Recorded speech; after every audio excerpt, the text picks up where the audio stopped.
కూటమి ప్రభుత్వం అధికారంలోకి వచ్చిన తర్వాత ఈ రాష్ట్రంలో పెట్టుబడుల ప్రవాహం కొనసాగుతున్న విషయం అందరికీ తెలిసిందే. ఎందుకంటే ఎన్ని పెద్ద పెద్ద దిగ్గజాలు, కార్పొరేట్ దిగ్గజాలు మన ఆంధ్రప్రదేశ్ కు వచ్చి ప్రభుత్వంతో, ముఖ్యంగా ముఖ్యమంత్రి గారు లోకేష్ గారితో మీటింగ్ ఏర్పాటు చేసుకుని వాళ్ళు అగ్రిమెంట్ చేసుకుంటూ అన్ని కూడా చూస్తా ఉన్నారు.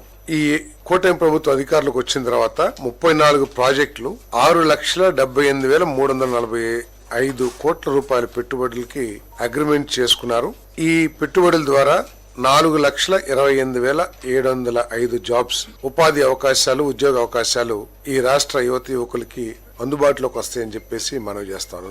ముఖ్యమంత్రి గారు అగాధంలో నెట్టబడిన ఈ రాష్ట్రాన్ని అభివృద్ధి పదంలోకి తీసుకురావటానికి, భవిష్యత్ ఆగమ్య గోచరంగా మారిపోయిన యువతీ యువకులకు మంచి ఉద్యోగ అవకాశాలు కల్పించాలనే లక్ష్యంతో ఆయన అహర్నిశలు కష్టపడి మరి ఈ పెట్టుబడులన్నీ కూడా తీసుకురావడం జరిగిందని చెప్పేసి మనవి చేస్తాను.